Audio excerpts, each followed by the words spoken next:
भारतातल्या अनेक सांस्कृतिक चळवळींची मुहूर्तमेढ रोवणारं शहर. वाडे संस्कृतीच्या चिंचोळ्या बोळातून टोलेजंग हायराईज उभारणारं, गर्दीचे धक्के खात ट्रॅफिकमधून वाट काढत शनिवार वाड्यावर एक चक्कर टाकून येणारं, पेन्शनरांच्या इतिहासात रमणारं आणि तरुणाईच्या वर्तमानात सामावणारं पुणं. या पुण्याचं आराध्य दैवत गणपती, त्या गणेशाच्या उत्सवाला सार्वजनिक स्वरूप देणारं ही पुणंच. गणेशोत्सव म्हटलं की आवर्जून उल्लेख केला जातो तो पुणेरी ढोलताशा पथकांचा.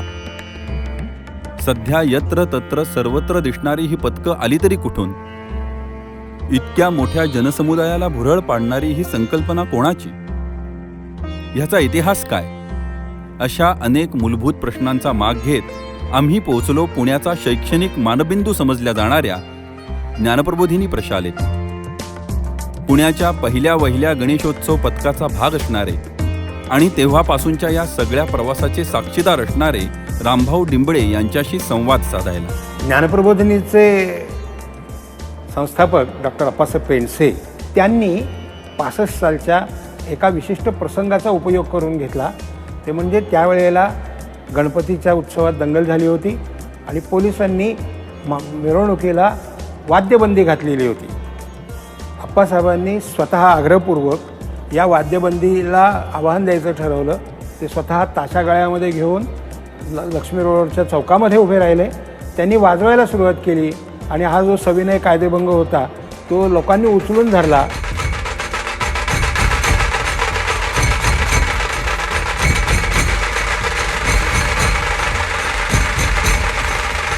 अप्पासाहेब असं म्हणत की हे जे नृत्य आहे ते शिवगणांचं नृत्य आहे, हे तांडव आहे, युद्धनृत्य आहे, म्हणून ते टिपरी नृत्य नाही आहे, ते बर्चीचं नृत्य आहे, सैनिकांच्या हातात असलेल्या भाल्यांचं नृत्य आहे जणू. या पद्धतीनं त्यांनी त्याची रचना केली. त्याचे खेळाचे 5-7 हात स्वतः अप्पासाहेबांनी मैदानावरती करून दाखवून आमच्याकडनं घटवून घेतले आणि आम्ही ते मोठ्या व्यापक प्रमाणामध्ये करून दाखवले.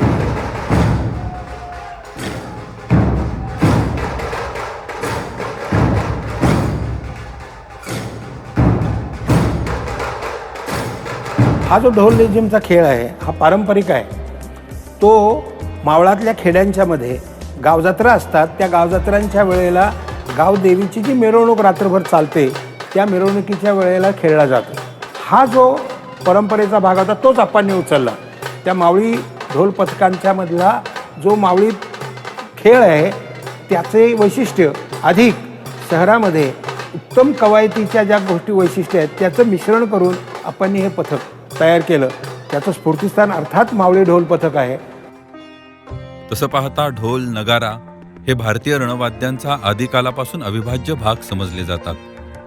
सैन्याला स्फूर्ती देण्यासाठी, विजयश्रीचा उत्सव करण्यासाठी, आनंद प्रसंगी वातावरण चैतन्यमय करण्यासाठी ढोल, ताशा, नगारा, चौघडा ही तालवाद्य नेहमीच वापरली जात असत. सह्याद्रीच्या मावळ प्रांतात ढोल ताशा रुजला आणि इथलाच होऊन राहिला. कुठलाही उत्सव असो, उरूस असो व जत्रा असोत, मावळी ढोल त्याच्या अग्रभागी असणारच. लाकडी कोंदणातला कातडी ढोल, त्यावर ढोलकी, ताशा आणि सनई यांच्या नगारखान्यासोबत गावकऱ्यांचं लेझिम झांज पथक गावदेवीच्या जत्रांमध्ये रात्र रात्र जल्लोष करून लोकांच्या डोळ्यांचं पारणं फेडायचं.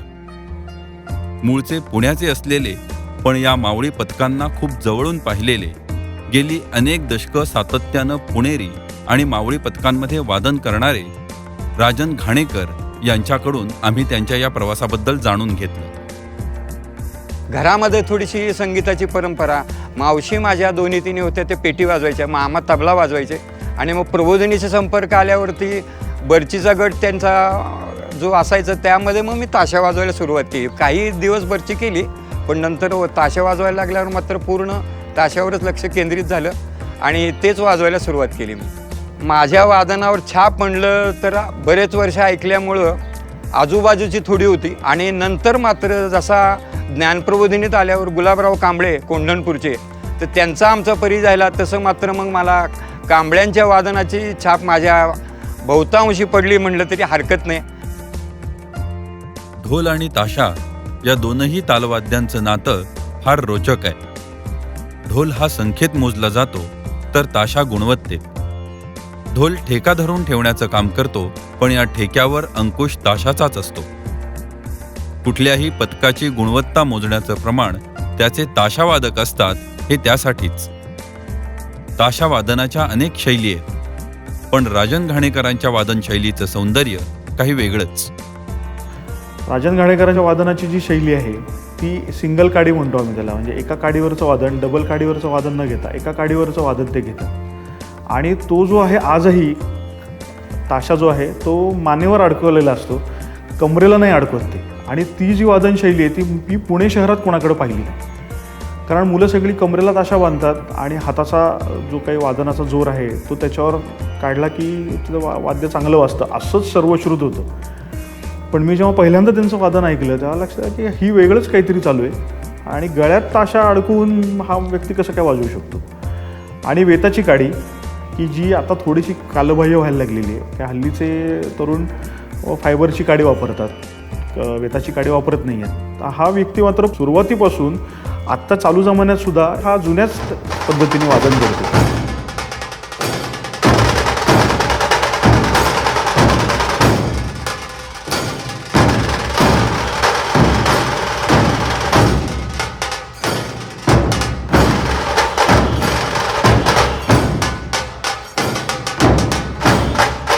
आत्ताची जी ढोल लेझिमची पथकं पाहिली तर त्याचं व्यापारीकरण थोडंसं झालं आहे आणि संख्या भरपूर बेसुमार वाढली आहे. जशी 4 नवीन निर्माण होतात तशी 2 बंदही पडतात असं चाललं आहे. पूर्वी असं व्यावसायिकरण नव्हतं, हाऊस म्हणून जास्ती वाजवत होते, तर ती हाऊस आता थोडीशी कमी झाली आणि कुठंतरी व्यापारीकरण झाले.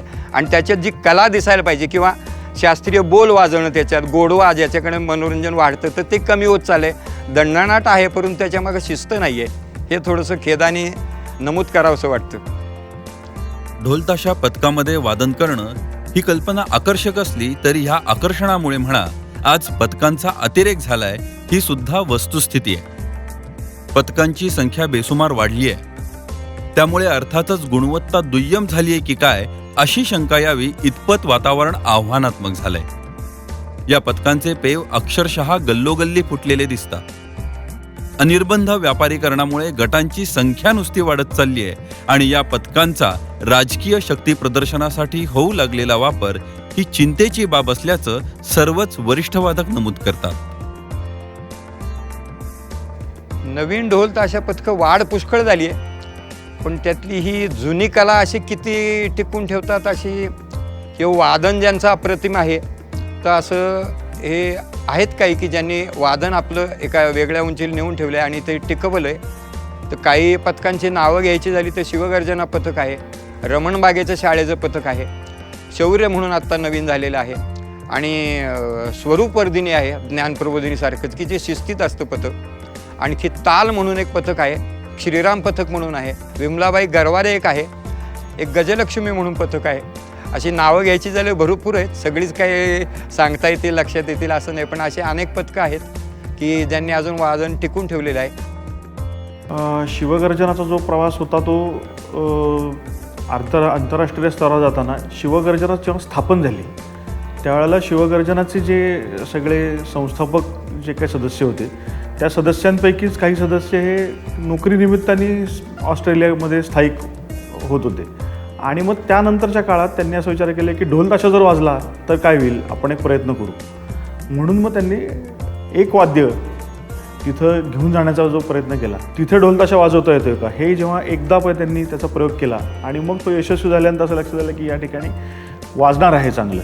आणि सुदैवाने नुमवीचे खूप जणं आणि पुण्यातले खूप नागरिक त्या ठिकाणी मराठी बांधव एकत्र आले आणि शिवगर्जनाच्या आपला वाद्य तिथं पोचलेलं होतं सुदैवाने. त्यामुळे ते म्हणले की चला शिवगर्जनाचा जयघोष करूयात आणि हे वाद्य आपण या ठिकाणी वाजवूयात. आणि मग ती मुहूर्तमेढ झाली. ढोल ताशा वादन हे सोपं काम नाही. कुठल्याही कलात्मक सादरीकरणाप्रमाणेच इथेही आवश्यक असते निष्ठा, अविरत कष्ट करण्याची तयारी आणि कडक रियाज. डॉक्टर अप्पासाहेब पेंडसेंनी तयार केलेले ढोलाचे 7 हात आणि काठेवाडी, गोंधळी, गावठी अशा पारंपरिक तालांव्यतिरिक्त अनेक नवनवे ताल प्रत्येक पथकातर्फे दरवर्षी बसवले जातात. शास्त्रीय संगीताचे, लोकसंगीताचे फ्युजन संगीताचे रसिक वादक एकत्र येऊन या सर्व संगीत प्रकारांपासून प्रेरणा घेऊन नवनव्या चाली आणतात. कोण जास्त चांगला हात बसवतोय यासाठी ही एक स्पर्धाच असते म्हणा ना. ही सर्व पथकं गणेशोत्सवाआधी 1.5-2 महिने दैनंदिन सराव करतात. यांमध्ये वादक आपापल्या शाळा, कॉलेज, परीक्षा, नोकऱ्या, मुलं सगळं सांभाळून रोजची संध्याकाळ फक्त वादनासाठी देतात. 1-2 महिने तन्मयतेने तयार करतात स्वतःला आणि त्यांच्या वाद्यांना. शेवटचा दिवस म्हणजे हे जे काय गणपतीची जी 2 महिने प्रॅक्टिस असते, पहिले 9 दिवस जे काय आम्ही मिरवणुका करतो, हे सगळं जे काय असतं हे फक्त आणि फक्त शेवटच्या दिवशीच्या बाप्पाच्या निरोपासाठी जे आपण करतो त्याच्यासाठी असतं. आणि बाप्पाचा निरोप जेव्हा द्यायला जातो, एक पथक किंवा एक वादक म्हणून जेव्हा मी बघतो, तर तेव्हा जे वादन असतं ते इतकं अवघड असतं की तुम्ही सकाळी मानाची एक मिरवणूक करतात, ती जवळपास 8 तास चालते. त्यानंतर तुम्ही ते ढोल घेऊन परत आल्कोट ऑफिसवरनं परत बेलबाग चौकात येता. म्हणजे तुम्ही 3 किलोमीटर ऑलरेडी चालला आहात. 3 किलोमीटर परत पाठीवर ढोल घेऊन परत तुम्ही 3 किलोमीटर येता. थोडं काय जे काय असेल ते जेवण करता. जेवण केल्यानंतर परत रात्रीच्या 5 वाहनांच्या मिरवणुका असतात त्याला तुम्ही उतरता. आणि ती जी 8-8:30ला चालू होते, तर ती कधी थांबेल ह्याचा नेम नसतो. ती सकाळी जाऊन कुठेतरी 5-6च्या दरम्यान थांबते. तर ही जी ताकद आहे की सकाळी 8 तास तुम्ही एवढं वादन केलंय, तुम्ही 6 किलोमीटर चालला आहात, वादन करत चालला आहात, परत तुम्ही येताय, ही ताकद येते कुठून? ही ताकद वर तुम्ही प्रॅक्टिसही 3 तास करताय दिवसाला. 3 तासाच्या प्रॅक्टिसवर तुम्ही 8-8 तास कशा मिरवणुका करताय? तर ही जी ताकद आहे ही एकतर फक्त बाप्पाचा हात या सगळ्या मुलांवर आहे. आणि दुसरी गोष्ट म्हणजे जे पुणेकर तिथं आलेले असतात, जे सगळे श्रोते तिथं आलेले असतात, ते श्रोते त्या श्रोत्यांना माहिती असतं की या मुलांनी काय कष्ट घेतले. आणि ते श्रोते इतके दिलदार असतात की जल्लोष असतो त्या मुलांचा की बाबा तुम्ही वाजवा, आम्ही नाचतो, आम्ही इथं तुमच्यासाठी झालो आहोत. थोडीशी कधी धक्काबुक्की होते, पण सगळे श्रोते ऐकून घेतात, व्यवस्थित वागतात. आणि फक्त त्यांच्या टाळ्यांचा कडकडाट, त्यांचा जयघोष तो असतो की कुठेतरी त्या मुलांना ती ऊर्जा देऊन जातं. आणि ती ऊर्जा इतकी परमच्छ असते की तो मुलगा त्या ऊर्जे खातर कुठेही जाऊन करतो. म्हणजे त्याला ना त्या पाण्याची तमा बाळगतो, ना त्या खाण्याची बघतो, किंवा मला भूक लागली आहे, मला कुठेतरी जायचंय, किंवा पाय दुखतात, पाठ दुखतात, त्याची कशाचीही तमा न बाळगता तो फक्त एकच डोक्यासमोर असतं की तो भगवा ध्वज, ते गणपतीची आपली मिरवणूक आणि त्याला साथीला आपल्या बरोबरचे आपले साथीदार आहेत आणि हे श्रोते, हे सगळं करून तो कुठेतरी जाऊन ते कम्प्लीट करतो.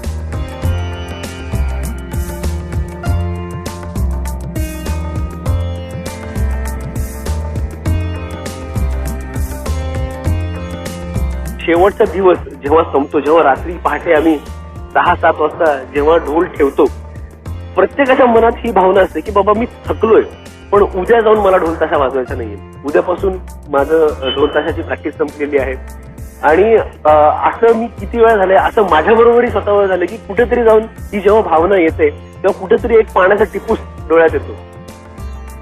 हे दरवर्षीच असतं की जेव्हा आम्ही ढोल ठेवतो आणि ढोल लोड केलेले असतात गाडीत, आणि आता सगळ्यांना फेअरवेल करायचा आता वेळ आलेली आहे, तेव्हा सगळे 100-200 मुलं एकमेकांना मिठी मारतात आणि म्हणतात की पुढच्या वर्षी भेटू आणि पुढच्या वर्षी ह्याच्यापेक्षा जोरदार वादन करू.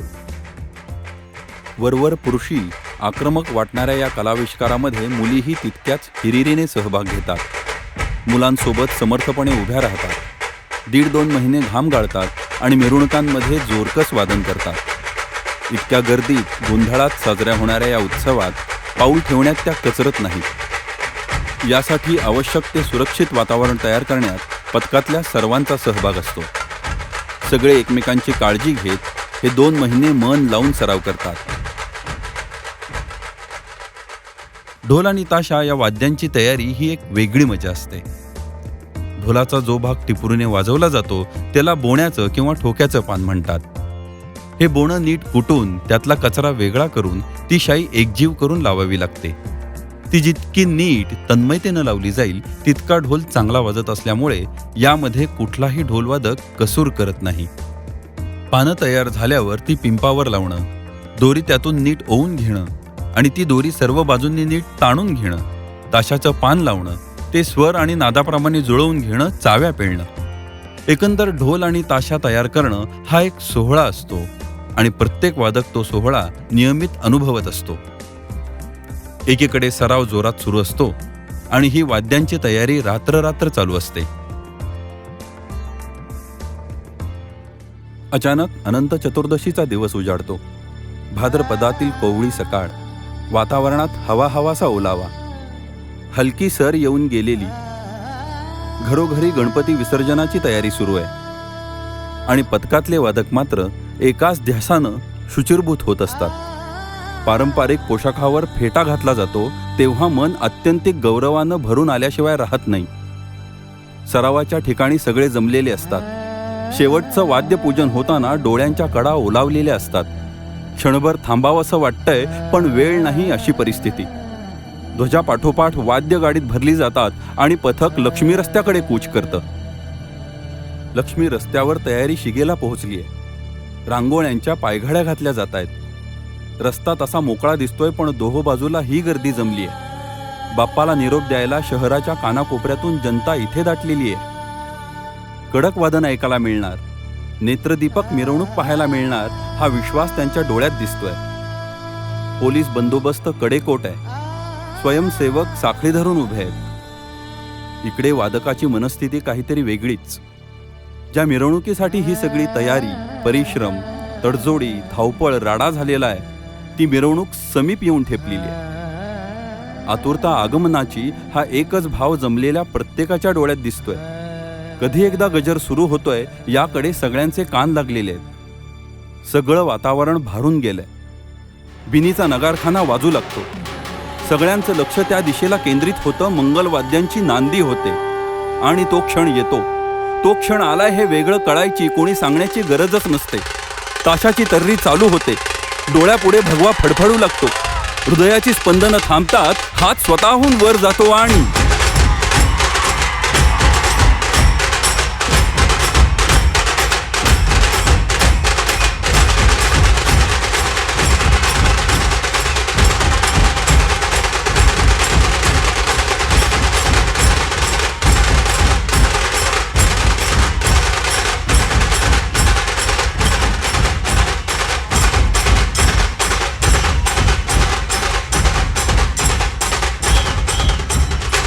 जो ध्वज आहे नाचणारा तो भगवत ध्वज आहे. तो हत्तीवरती डुलणारा सैन्याच्या पुढचा ध्वज आहे. तो त्या इज्जतीनं, त्या नजाकतीनं नाचवला जावा. त्याच्यामागे एवढे सगळे लोक असावेत हे सगळं वळण पडलं. वेश भारतीय असावा हे वळण पडलं. त्यातलं संगीत, लोकसंगीत असावं हे वळण पडलं. त्याच्यामध्ये कार्यकर्त्यांना सहभागी होता येईल हे दिसायला लागलं. मोठा समाज एकत्रित करून घेता येईल हे दिसायला लागलं. परदेशापर्यंत पथकं गेली. इतकं चांगलं झालं. एक छोटी साधी चांगली कल्पना लावून धरली तर ती किती अंगाने फुलू शकते हे दिसलं. अजूनही याच्यामध्ये खूप काही करता येईल, खूप काही घडेल.